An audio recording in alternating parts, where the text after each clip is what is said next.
Critical. তার যে জায়গায় ইঞ্জুরিগুলো হয়েছে এই জায়গাগুলো খুব ফ্যাটাল। তার তো ব্রেইনেও ইঞ্জুরি হয়েছে এবং ব্লিডিং হয়েছে। তো ডাক্তার সাহেবদের কাছে আলাপ করে আমার যা মনে হলো যে এখানে তারা চিকিৎসার কোনো ত্রুটি করেননি, সব ঠিকঠাক আছে। এখানে কিছু দিন রেস্ট নিয়ে হি নিডস একটা এভালুয়েশন আউটসাইড, বাইরে তার একটা এভালুয়েশন দরকার। কারণ তার যেমন এখনো আপনার সে খেতে পারে না, তা পাইপ দিয়ে খেতে হয়, লিকুইড খেতে হয়। এই জন্য তার যে রিকভারিটা টাইম নিচ্ছে। তো সেগুলো হচ্ছে যে এটা ইস এ ফ্যাটাল থিং।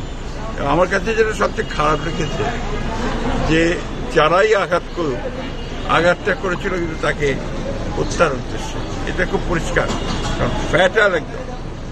তো আমি জানি না যে এত কিছুর পরে এই সমস্ত অভ্যুত্থানের পরেও এখনো যে ল এনফোর্সিং এজেন্সি আমাদের নেতাদের উপরে এভাবে আক্রমণ করে, সাধারণ মানুষকে তারা কি করেছে চিন্তা করে। এবং এটা আমি কোনো মতেই মেনে নিতে পারি না। আমি মনে করি যে এটা অতি দ্রুত যে বিচার বিভাগের তদন্ত দিয়েছেন চিফ অ্যাডভাইজার, সেটা শেষ করে তার ব্যবস্থা নেওয়া উচিত।